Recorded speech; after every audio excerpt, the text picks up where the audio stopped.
Bonjour à toutes et à tous, bienvenue dans ce webinaire de Landvita consacré au nouveau pacte européen sur la migration et l'asile. Quelles conséquences pour les territoires accueillants? On va vous présenter rapidement comment ça va se passer cette matinée.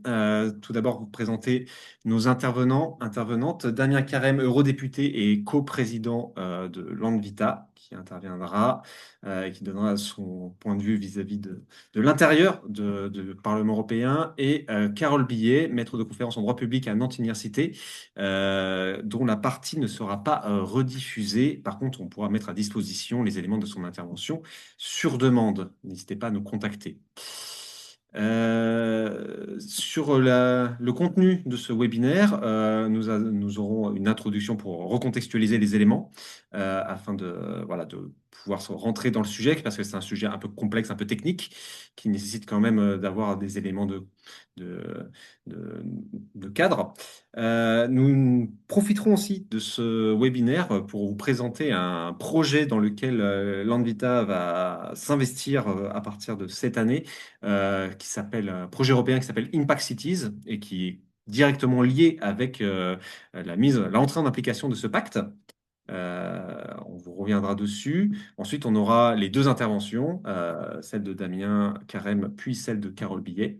Et on aura un temps de questions-réponses pour clôturer ces échanges.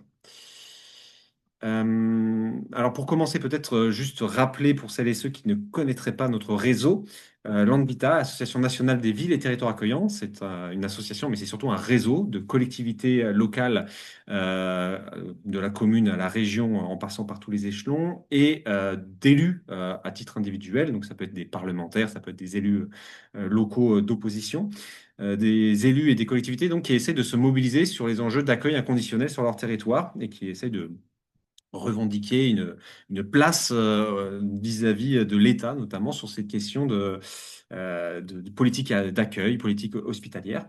Le réseau a été créé en 2018 par 9 villes fondatrices. Il a considérablement grossi depuis. Et c'est fixé deux missions à l'heure actuelle. La première, c'est outiller et mettre en réseau.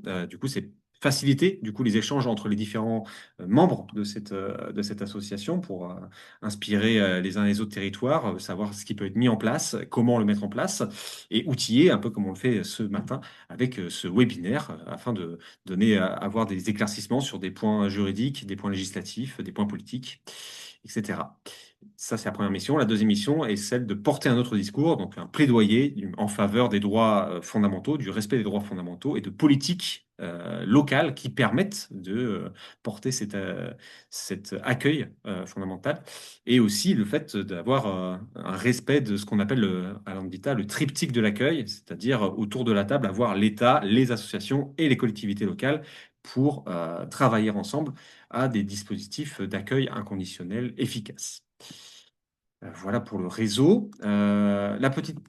Le petit point de contextualisation sur notre sujet du jour, sachant que nous allons avoir plus de détails ensuite par nos intervenants, mais juste pour donner quelques points, quelques clés, sur des éléments de chronologie par exemple, quand on parle du nouveau pacte Asile et Migration, en fait on parle d'un projet qui est quand même de longue haleine, on va dire, au sein de l'Union européenne. Les débuts des discussions peuvent être datés autour de 2020 sur ce sujet. Il y a eu un vote par le Parlement européen et une adoption par le Conseil de l'UE ensuite au cours du printemps 2024. À cet instant-là, on avait déjà consacré au sein de Landvita un premier webinaire sur le sujet, avec déjà Damien Carême à l'époque et Tania Rachaud, qui est docteur en droit européen, chercheuse à l'Université Paris-Saclay et également membre de l'association des Infox Migration. Vous pourrez retrouver ce premier webinaire consacré au pacte sur notre chaîne YouTube. Et désormais, du coup, après cette adoption par le Conseil de l'UE, l'Union européenne a donné 2 ans à tous ces pays membres, à tous les États membres, pour adapter leur législation en vue de l'entrée en application des mesures prévues, du coup, demain, le 12 juin 2026, en tout cas pour la plupart. Euh, Du point de vue du contenu, on a 10 textes en fait, dont la plupart sont des règlements, c'est-à-dire qu'ils vont s'imposer aux droits nationaux. Ils vont s'appliquer tel quel à partir de demain. Donc, d'où la nécessité de s'adapter d'ici là.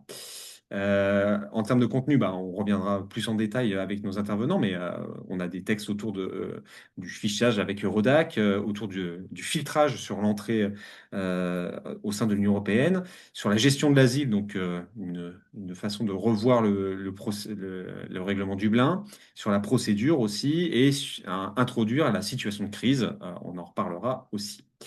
Voilà, comme je vous disais, les États membres avaient jusqu'au 12 juin pour préparer l'entrée en application de ces textes.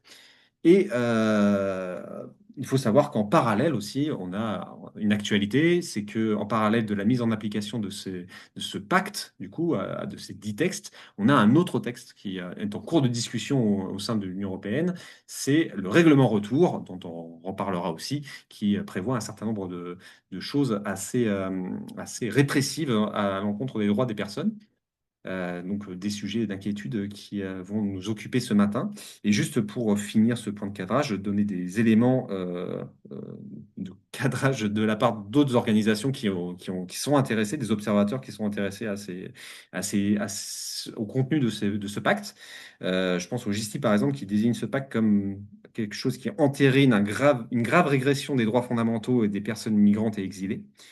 Et du côté de Human Rights Watch, on désigne ce pacte comme portant un coup dévastateur au droit d'asile, alors même que le monde a plus que jamais besoin que l'Europe défende les droits humains. Voilà, ça permet d'avoir des éléments qui cadrent un peu le sujet. Euh, enfin, pour finir un peu cette partie introductive, il va être temps pour nous de présenter notre projet Impact Cities, du coup, qui va vraiment s'intéresser à comment ce pacte et son entrée en application va avoir des conséquences pour les territoires de l'Union européenne. Et je laisse la parole à ma collègue Solène pour cette présentation. Bonjour à toutes et à tous. Merci Nicolas pour cette introduction. En effet, c'était aussi l'occasion pour nous de vous représenter ce projet donc, qui s'appelle Impact Cities, dans lequel l'Anvita, notre association, se lance aujourd'hui. Donc ce projet, c'est un projet qui est financé aussi par l'Union européenne, aussi ironique que cela puisse paraître, dans le cadre du programme SERV. Et donc c'est un projet que l'on va mener avec d'autres organisations de la société civile et d'autres collectivités locales à travers l'Europe, notamment l'organisation Interalia, qui est donc une organisation basée en Grèce, mais aussi, comme je le disais, donc un certain nombre de collectivités locales sont aussi impliquées, notamment en France, les villes de Lyon et de Villeurbanne, qui sont également membres de l'ANVITA. Donc l'objet de ce projet, c'est de pouvoir justement réfléchir et outiller les collectivités locales et les organisations de la société civile dans la mise en œuvre de politiques migratoires et d'asile qui soient inclusive, plus inclusive, dans ce contexte très particulier de la réforme du régime d'asile européen commun par la mise en application du nouveau pacte.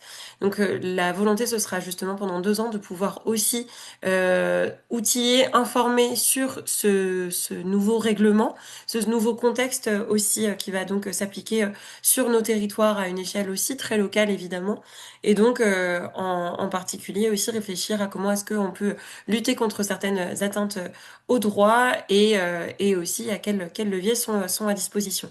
Donc c'est vraiment dans ce cadre-là que le projet Impact Cities s'inscrit, avec donc la volonté de pouvoir renforcer des alliances qui existent déjà d'une part de la côté société civile, mais aussi côté collectivité locale, notamment dans le cadre de l'International Alliance of Safe Harbors, IASH, et du réseau de la société civile From the Sea to the City. Donc pour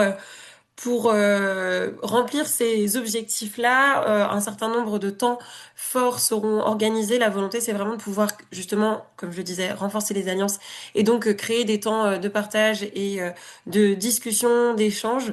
Donc pour ça, on aura des temps de visite de terrain, des temps en ligne aussi, comme celui d'aujourd'hui, par exemple, mais également des temps forts en physique auxquels vous serez toutes et tous les bienvenus. Et donc peut-être pour ça, vous partagez quelques dates importantes, les premières qui viennent.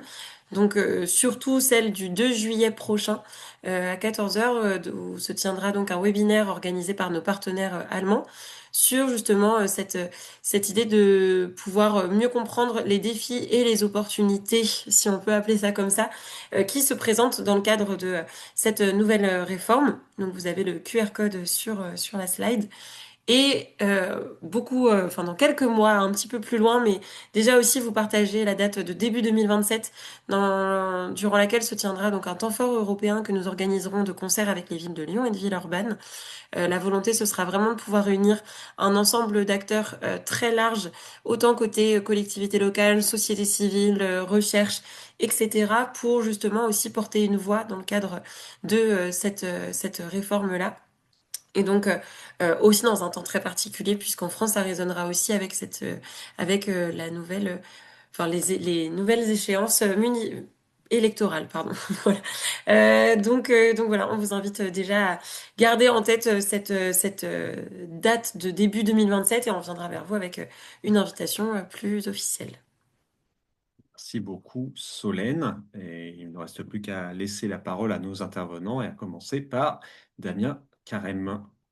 Euh, donc le pacte asile-migration européen qui entre en application ce vendredi 12 a fait l'objet de pratiquement 4 ans de négociations depuis qu'il a été présenté en septembre 2020 par la Commission européenne. Euh, le premier obstacle qui déjà nous alertait à l'époque sur le contenu de ce pacte et les visées de ce pacte, c'est que la Commission européenne n'a fait aucune analyse d'impact sur les 8 textes qui composaient la proposition de pacte pour l'asile et l'immigration que nous présentait la Commission européenne. Aucune étude d'impact. L'étude d'impact, c'est analyser la situation des précédents textes et des textes là pour voir s'ils apporteraient une amélioration par rapport à ce qu'on pouvait constater avant. Nous l'avons demandé, la Commission des libertés civiles au Parlement européen, comme la Commission ne l'avait pas fait, nous avons demandé à ce qu'il y ait une forme d'étude d'impact, c'est pas tout à fait la même forme, mais que qu'il puisse y avoir une analyse.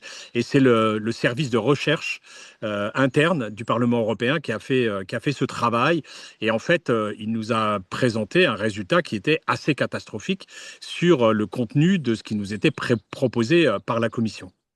Voilà, donc ça c'est pour donner les éléments de départ, déjà comment l'orientation qui avait été donnée à ces textes-là.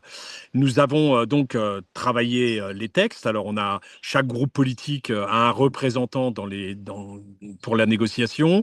Moi je m'occupais du texte gestion de l'asile et de la migration. J'étais le représentant de mon groupe politique. Et entre septembre 2020 et décembre 2019, puisque c'est là que l'accord est tombé au sein du Parlement européen, même si formellement il a été adopté en avril 2024, mais en décembre 2023, donc, après des nuits de négociations, un accord a été trouvé entre les groupes politiques de droite, les centristes et les sociodémocrates se sont mis d'accord pour ces textes-là qui annonçaient déjà pour nous un recul en matière de droits humains, qui permettait la détention qui se généralisait, l'accélération des procédures, sans réellement de défense pour les personnes qui arrivaient dans l'Union européenne, des mécanismes de solidarité qui n'en étaient pas. On nous a répété sans arrêt au long des négociations que les États membres allaient être solidaires quand un État allait recevoir beaucoup de personnes en même temps. Il y a les autres États qui se porteraient solidaires. Donc nous, on leur dit OK, donc faisons de cette solidarité une obligation des États membres. Et ça, le Conseil, donc le représentant des États membres, ont toujours refusé les obligations, ce qui veut bien dire, et d'ailleurs ça a été dans le passé, ça s'est prouvé souvent, que quand notamment la Grèce devait faire face à des arrivées multiples sur son territoire, et notamment d'enfants, et c'était le cas en 2021 ou 2022, ils avaient alerté tous les États membres en disant aidez-nous, on a 3000 enfants qui sont là et on n'arrive pas à gérer la situation, aidez-nous. Il n'y a que le Portugal qui a dit nous on est prêt à en recevoir quelques-uns. Donc on voit bien que même pour des enfants, les mécanismes de solidarité ne fonctionnent pas. Donc, quand on dit que c'est la fermeté et l'humanité, la solidarité, c'est absolument faux. Sont venus s'ajouter à ces textes qui étaient déjà catastrophiques, comme le règlement filtrage, la fiction de non-entrée qui arrivait dedans, etc. Enfin, il y a plein d'éléments qui nous alertaient déjà, sont venus s'ajouter trois nouveaux textes dans cette mandature 2024-2029. Le texte des pays dits tiers sûrs, des pays d'origine sûre et surtout le règlement retour qui sera adopté en commission des libertés civiles ce lundi 15 et qui sera adopté par le Parlement européen puisque la droite a déjà passé un deal avec l'extrême droite pour adopter ces textes le mercredi qui suivra, le mercredi 17 juin, pour que pratiquement pas l'intégralité du texte ne sera pas applicable maintenant, mais il y a beaucoup d'éléments du texte du règlement retour qui seront applicables tout de suite. Donc en fait, on va avoir entre le 12 et le 17, 5 jours de décalage seulement pour que l'ensemble des textes du pacte asile-migration et les autres entrent en fonctionnement.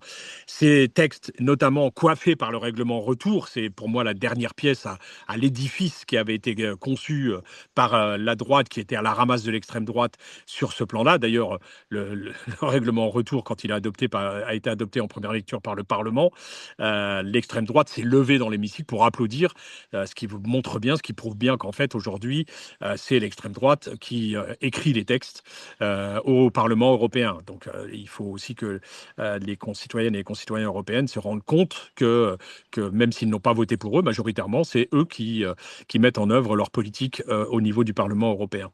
Donc ce texte retour contient énormément de choses qui font qu'on va en fait externaliser le droit d'asile européen aux frontières de l'Union européenne. Qu'on va pouvoir détenir les familles, les enfants, les femmes, les hommes dans des centres de rétention, on connaît, mais aussi en prison. C'est ce qu'ouvre ce nouveau texte-là, dans des prisons. Et quelquefois, si ces personnes présentent un danger quelconque, ils seront même interdits des rondes, enfin des sorties que peuvent faire les prisonniers 1 heure par jour. Donc ils seront même interdits de ça. Seront permis aussi les perquisitions pour avoir les informations sur les exilés qui seraient dans un hôpital, dans une église, dans un local associatif ou chez des bénévoles. Les perquisitions seront permis, rendues possibles par ce règlements. Ce sont donc des règlements pour la plupart des textes qui vont être en application, c'est-à-dire qu'il n'y aura pas d'examen et il n'y aura pas de réécriture dans chacun des droits des États membres, des droits nationaux. C'est les textes européens qui vont s'appliquer de fait directement dans les législations. En France d'ailleurs, beaucoup de députés ne sont pas contents parce que du coup, ils n'ont jamais étudié, on leur a jamais soumis ce pacte asile-migration à étude, alors que il modifie de manière profonde, puisque 40% selon les spécialistes disent qu'il modifie le code d'entrée des demandeurs d'asile, le CESEDA, donc c'est un changement fondamental des règlements qui étaient en France jusqu'alors, qui étaient en cours en France jusqu'alors, qui vont changer à cause de ce pacte asile-migration. Et ça ne passe que par ordonnance. C'est donc le gouvernement qui a passé ces textes-là et qui a eu l'autorisation par le Conseil d'État. Mais on voit bien là aussi qu'en fait, on ne veut pas aborder ces sujets sensibles dans l'opinion publique en France. Voilà, donc ces textes-là sont pour moi, je le répète, un recul fondamental des droits humains au niveau européen. C'est l'Europe qui se meurt un peu quelque part parce que les valeurs fondatrices de l'Union européenne et notamment la solidarité, je rappelle que l'Europe est née sur les décombres de la guerre, de la déportation de millions de juifs et aussi de la victoire sur le nazisme.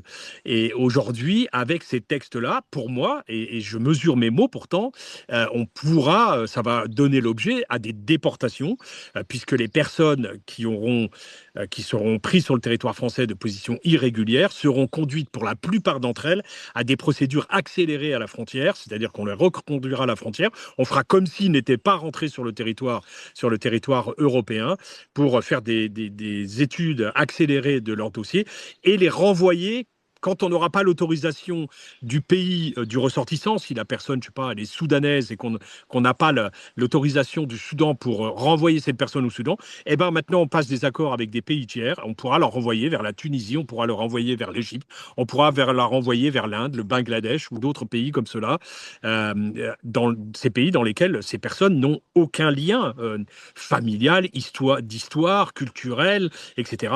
Et nous, l'Union européenne, on ferme les yeux sur ce qui va se passer en matière de droits humains dans ces pays, puisqu'on sait que ces pays-là ne respectent pas, et souvent l'ONU met en avant c'est les problèmes qu'il y a dans ces pays-là, ne respectent pas les droits humains. Donc voilà ce à quoi est réduit l'Europe aujourd'hui avec ces textes.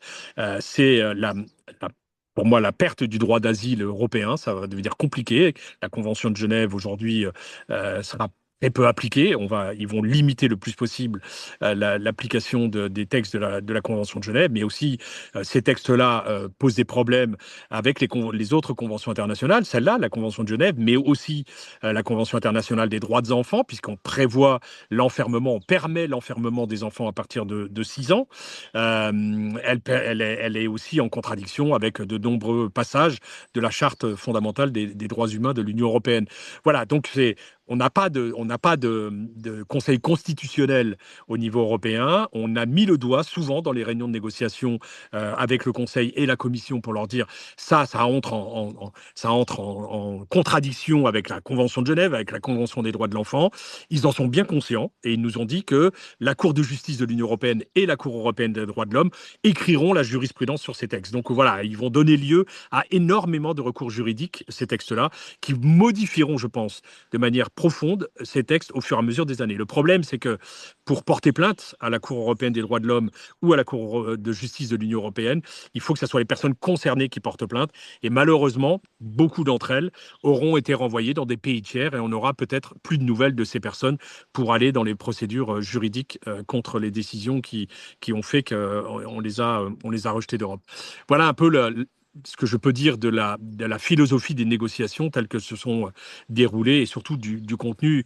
Mais là, vous aurez des explications détaillées de chacun des textes par notre chercheuse. Merci beaucoup, Damien. Du coup, il nous reste plus qu'à conclure ce temps de webinaire qu'on a passé ensemble ce matin autour du nouveau pacte asile et migration. Je vous remets ici les prochaines dates à retenir, notamment bah, si ça vous intéresse de travailler cette question sur les impacts que vont avoir cette mise en application de ce pacte.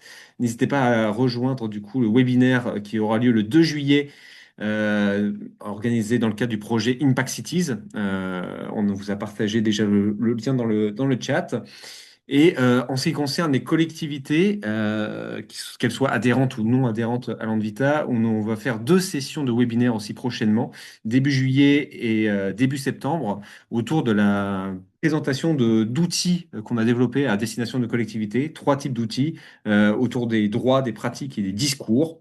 On vous fera circuler les liens d'inscription dans la newsletter. Il ne faudra pas hésiter à vous inscrire. Ça permettra de découvrir aussi les outils que l'Anvita a à proposer.